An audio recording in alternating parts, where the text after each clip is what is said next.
Welcome back inside the locker room for another edition of Talkin' Hoops. Of course, Mother Nature has been the real winner here of late as she has played havoc with the schedule. Somebody that knows something a little bit about that joins us this week. Bob Hope, the high school sports editor from the Capitol and the Gazette newspapers. And I know from a coverage standpoint, when you start to see school delays and closings and things of that nature, all of a sudden the schedule can become a little bit of a nightmare, a lot of communication that has to go on because I think a lot of people know when that happens, the first place they look is in the newspaper to see when these games are going to be played. What has it been like over the last week or so when we've had so much inclement weather and so many changes, and games, of course, at some point still have to go on? Well, it's funny. I joke with people that I think I work more when games are canceled because not everybody, it'd be great if they say all games today are canceled, all rescheduled for same time on Tuesday.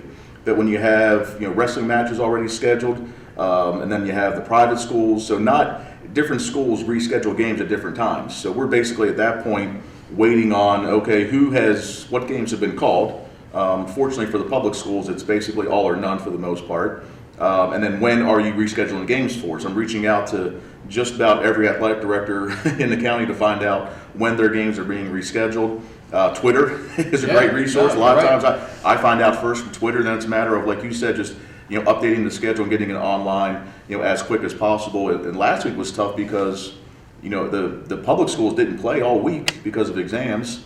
They had games scheduled for Friday, a few events for Saturday, and that storm, I guess we'll call it, the predicted storm, the threat of a storm, wiped out games on Friday and Saturday. So by the time teams got back on the court this, Monday or Tuesday, it was the first time they had played in some cases almost 2 weeks, let alone get a practice in. So it's from a logistical standpoint, it's difficult because, invariably you're going to make a mistake and you're going to put a game on Wednesday that should be Thursday. And people are great about letting us know about that when we make a mistake. But it's, like I said, I think we work more when games are rescheduled, trying to get everything, and then it wreaks havoc with our coverage schedule. We have different people with different schedules, so we're just rearranging everything, photo time, so it does make it interesting. How much has social media become a factor? Because I know, your writers, yourself, Brian Burton, Peter Palmieri, your stringers that are out there on a pretty regular basis, they've all now joined social media because I think a lot of times now when you're at one game,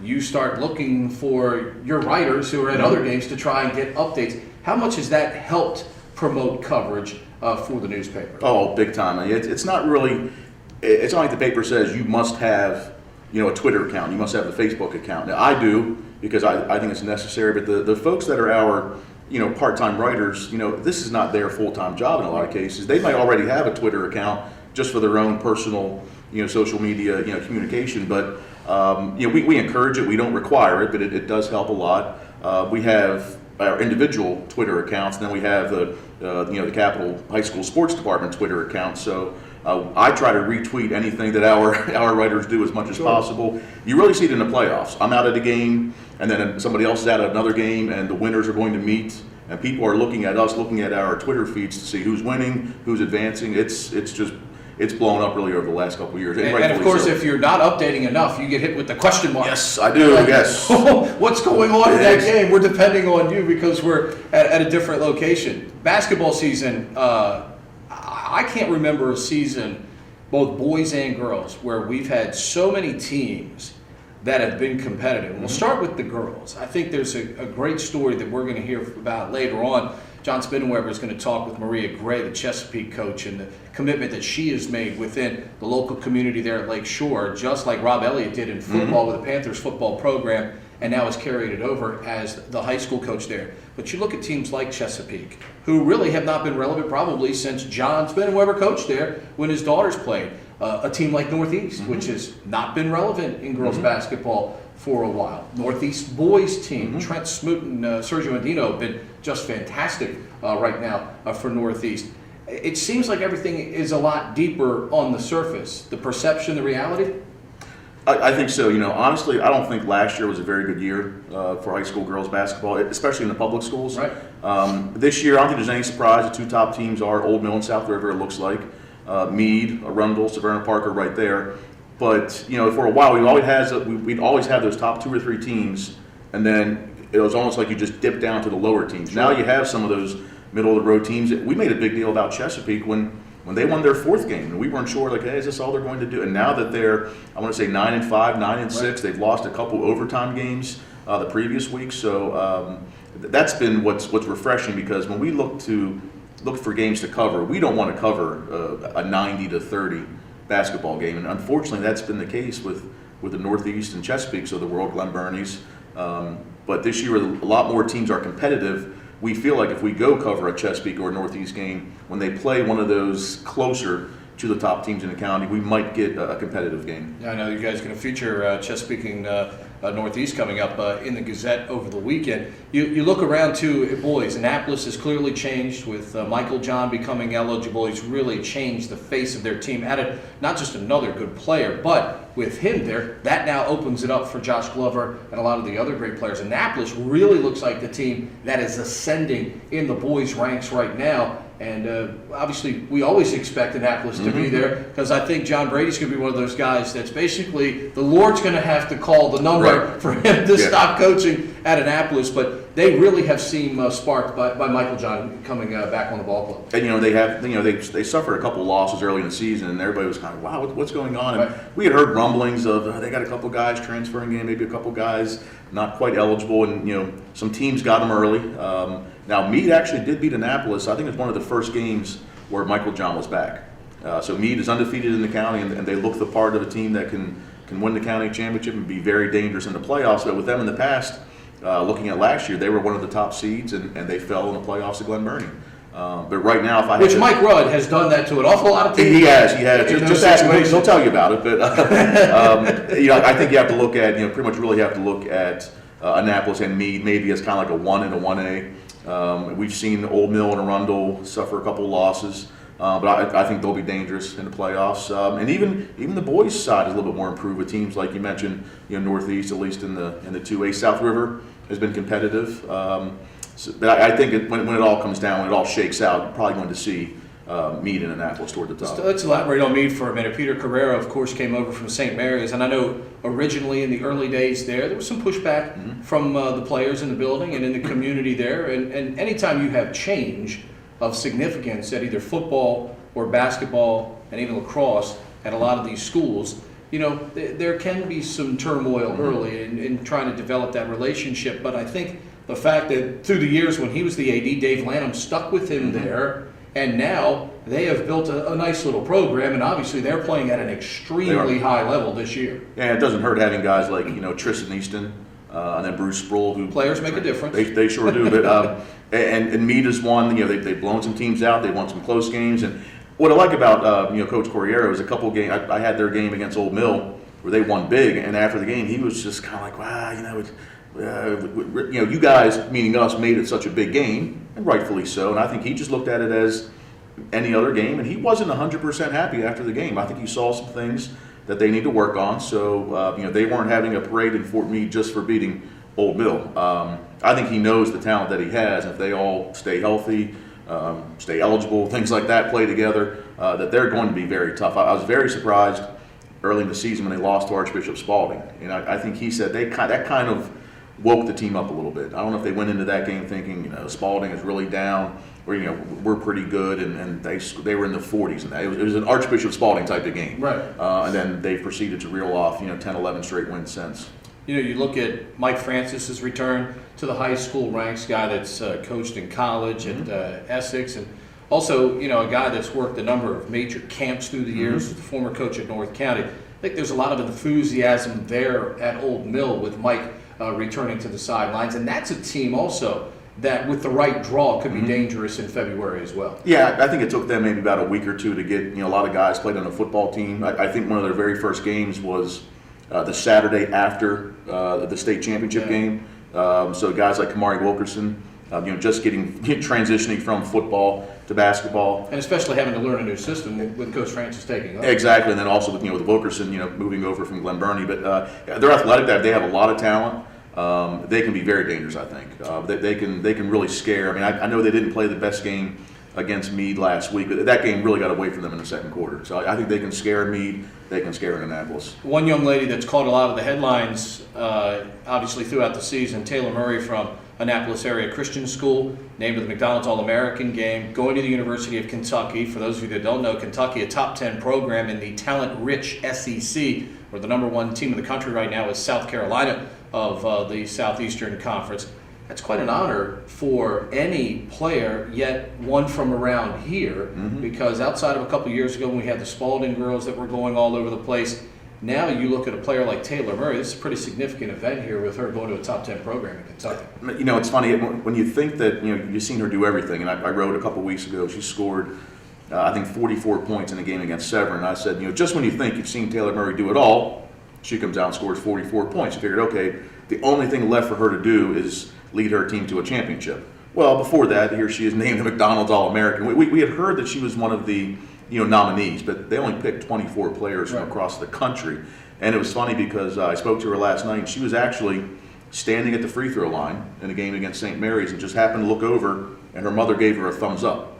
And she knew that her aunt was taping the selection show on ESPNU. I guess it overlapped with the game, and she knew right there that she was named to the team. So she, you know, went ahead and scored her 27 points. Right. And then after the game, celebrated with her teammates. She was just, I spoke to her on Wednesday night. She was just ecstatic about it. But she's very humble, credits her teammates, credits her coaches. But, you know, I've been around here, you know, writing roughly for the last 19, 20 years in different capacities. And I don't know that I've seen a player of her caliber. We've seen some good players. But the way that she just takes over a game, and she can pretty much decide, I think, how many points she wants to score. She is that dangerous of a player.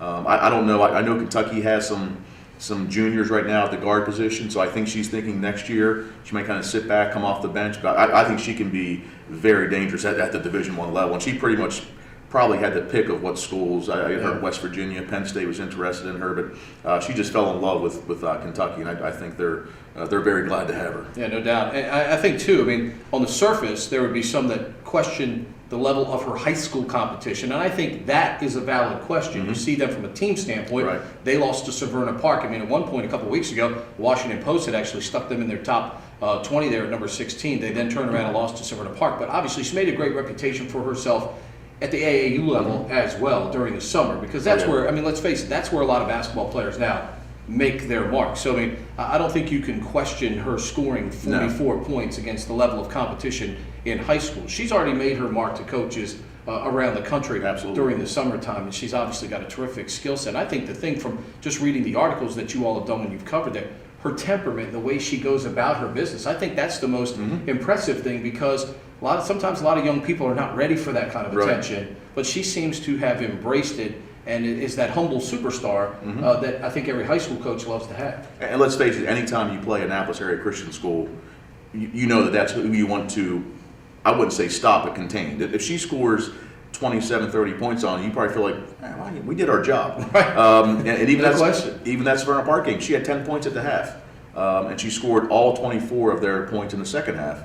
And she had the ball in her hand with a chance late to tie the game, just missed on the three-pointer. But they have a little bit more role players around her this year, but you know, they're beating teams this year, you know, by 20 and 30 points that they lost to last year. I mean, Severn won the B conference last year. Yeah. They lost a couple players. There's some talent there. They did defeat Meade handily. Yeah. So they've beaten some pretty decent teams, and you know, they did struggle against one of the top teams in the B conference at St. John's Catholic Prep. But that was still a game that came down to the final minute, and they'll probably see them again in the IAAMB Conference Championship game. But they're a little bit more this year than just Taylor Murray, but I mean, obviously you take her off of that team and they're probably definitely a middle-of-the-road team. Yeah, the Eagles boys program also having a good year as well, sitting at 13-7 after a win over Severn yesterday. Quite the dynamic that you as a sports editor have to go through between covering, you know, the best public school matchups, balancing the coverage, which means a lot, obviously, to subscribers. Right. Also the private schools as well. As you now have taken over that role, what have been the challenges for you in that role? And obviously, as you see coverage shaping up going forward, combining, you know, what you all do with your website and obviously what goes in print, the challenges of taking over that role as high school sports editor, what have they been like? Well, I think the biggest challenge has been really pleasing everybody. Everybody in the county, I think, is used to us giving them that level of coverage where if you're one of the better teams, yeah, sure. But you know, once we figure out who the top teams are, we want to see a good matchup. You know, I always look at the example of the Old Mill girls basketball team. You know, I think we have seen them maybe once this year, and they're probably the best team in the county. But But if you look at the schedule so far, there have been some 30, 40, Right. even a 60-point game the other night, which Right. doesn't really translate well to the readership Exactly. overall. You know, they it just so happened the way their schedule shakes out. They played Meade last week.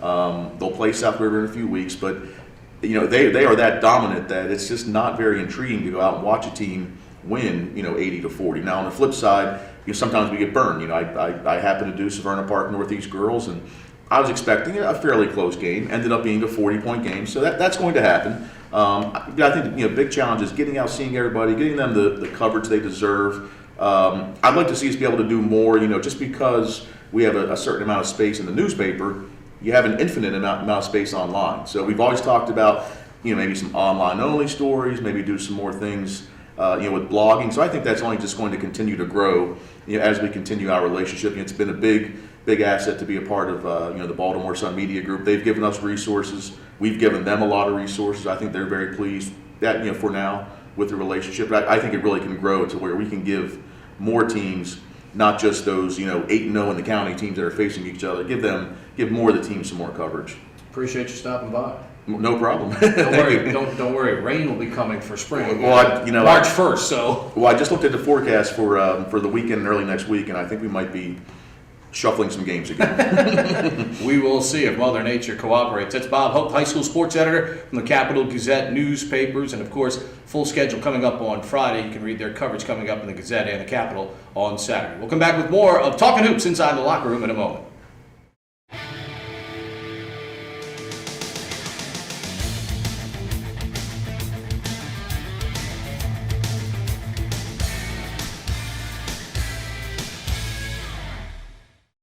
Welcome back to Talkin' Hoops inside the locker room. Youth basketball this past week has been the case. We talked about a little bit in our first week, ejections at a high rate, coaches, players, and most notably in the 17 and under leagues. Now, granted, these are a lot of young folk that don't make the high school team if they try out or just want to play some basketball as an older player that's still going to school. But the ejection rate right now in that 17 and under league and the technical fouls that are being given out is at an astronomical rate. With this particular age group. It's something as coaches and as mentors out there, we've all got to do a better job of getting a handle on because, it's all about playing basketball. It's not about the behavior and the shenanigans that seemingly go on, especially at this level. Back on the high school courts on the boys' side, Broadneck gets a big win over Southern this week. A couple of tough losses for the Bulldogs. Played Old Mill and Broadneck, both fairly tough, but they lose to the Bruins 51-47. Roy Toomer, 15 points in the win. Will Shobe chipping in 9 for Broadneck in that ball game. Earlier in the week, Emmett Davis, a big performance for Broadneck in a victory there. Old Mill getting by Southern 63-56 as teams start to play back-to-back nights as they played a Tuesday, Wednesday, Friday schedule for the most part this week in high school basketball. Bruins improved to 9-4. The Bulldogs, which really got off to a good start earlier this year. Their youth really starting to show itself right now, though, as they're in a bit of a tough stretch. They have dropped to 7-8 on the year. Josh Vilna with 19 as AACS gets by 7, 77-49. Davon Cuffey, 23 points, 18 rebounds. That's a heck of a double-double, folks, as Mike Rudd's Glen Burnie Gophers get by Chesapeake by a count of 67-56 as Glen Burnie improves to 6-8 now on the season there. Meanwhile, as Bob and I talked about earlier, Northeast High School, what a turnaround it's been. I was at Southern High School in the mid-'80s when Southern and Northeast had one of the great rivalries. The Bulldogs had Terrence and Tyrone Barnett, Gary Mullen, Troy Brown. They were some of the best games that you've seen in Anne Arundel County. The Eagles would counter with Wayne Fenzel, Ziz Raouf, George Henson. They were marvelous games, triple overtime playoff games that the Bulldogs, where the fire marshal had to shut the door. Nobody else could get in the building. It's great to see Northeast with the tremendous facility, the new school, which, by the way, the former Northeast High School and Southern were exactly the same. They were built on the same blueprint, hoping one day that Southern may get the same new-looking school that they have up there at Northeast right now. But pride in the facility, pride in the product now on the court as Northeast with some big play out there. They beat Severna Park 54 53, and the 9 victories, the most since 1990 for the Northeast boys program. So it's certainly been a long drought. But as Brian Burden captured in the Capital newspaper, and we talked about their names earlier, Sergio Andino and Trent Smoot, those two have been outstanding, very consistent throughout the season for the Eagles there, as Northeast now with a 10-4 overall record on the season. Severna Park dropping to 3-10. But there's a game where you get somebody that's got 10 wins, takes on a team with 3 wins, and it's a 1-point game. That's what we talk about. It's been a lot of close battles throughout the year. One of the great stories on the women's side this year has been the play of Chesapeake High School, and we talked about it during football season at Chesapeake, and this is a great thing that's occurring within their building. Rob Elliott, the football coach, very involved with the Panthers youth football program that feeds directly into Chesapeake High School. You've seen Chesapeake High School play better as a result, and their youth teams playing better as a result. Well, now Maria Gray, who was Maria Beam when she was at Brooklyn Park, part of those great teams in the 80s for Art St. Martin, now she has done the same thing. For a long time, she's been at the helm of the women's basketball program for Lake Shore, for the girls from 8 and under all the way on up. Now she's the high school coach at Chesapeake High School, and it's starting to pay dividends. They had a close loss this week in overtime to Glen Burnie, 54-52, but they've got one of the top players in the county, and freshman Brooke Burrell, 35 points in the defeat. Our John Spinnen-Weber, chief of athletics and a former coach at Chesapeake High School, had a chance to catch up with that duo. Thanks, Pete. We're at Glen Burnie High School tonight with Coach Maria Gray from Chesapeake High School. Had beaten Glen Burnie early in the season, had a tough loss tonight, a 2-point decision. But what we want to talk to you, Maria, tonight about is you wear 2 hats. One as, are you coaching at Lakeshore still? I am. All right, so you're coaching, you're commissioner, and you're also the high school coach. How is that, obviously the record of Chesapeake for the girls has improved this year. How is that working for you personally, and can you describe to us, the viewers, what it's like to manage all that stuff? It's a challenge. I mean, I definitely have a full plate at the moment, but we're looking at it as being so involved in the feeder system. We're helping to grow the girls' side, and we've had a lot of success so far this year. We're building a program from JV, varsity, on down through the little girls. We've made a lot of changes to the youth side of it to try to attract more girl players, and we're hoping to just keep that collaborative relationship to help build basketball at Chesapeake. I know, as a former coach in that community, when you're from the community, there's a lot of benefits, there's some challenges. How about some of the challenges you might experience as now the high school coach and also the commissioner for Lakeshore basketball? Well, it's a lot of time. I mean, Lakeshore is a big league. It's 700 players, 90 teams. So that's a full-time effort in and of itself. So coaching the boys, I coach in the 10U boys team. Sometimes I'm thinking, am I giving them as much as I need to be giving them because of the time I'm putting at the high school level? So that's a worry, a concern. And, am I able to give all that I need to give to make sure that the kids are, developing basketball-wise? We got to say it was a tough loss tonight, and there were some things that didn't go your way. Little time at the end of the clock, at the end of the game added, and things like that. But big improvement for the girls this year. Saw them, I mentioned on the show the other day, they're doing up and unders and doing some good stuff. You got a pretty good player with you this season, and tough loss, but I'm sure you'll bounce back next week. We do. We have a Friday night game, so no rest for the weary. We had to have back-to-back nights to lose in overtime. But they're learning curves. I mean, I don't know how many girls in Chesapeake uniform we asked in the room, how many have ever been in an overtime game wearing a Chesapeake uniform, and nobody raised their hand. So Twice, 2 nights in a row. We just got to grow. We got to pick up. It's a heartbreaker, but we move on. Well, you get a chance to practice tomorrow, so that's a good thing. I know we do. You also had games back to back, but you probably hadn't been to the gym since maybe last Thursday. No, last Thursday was it. So, well, you're doing good things. And one other thing I forgot to mention is not only are you doing that, but Maria's on our basketball advisory board.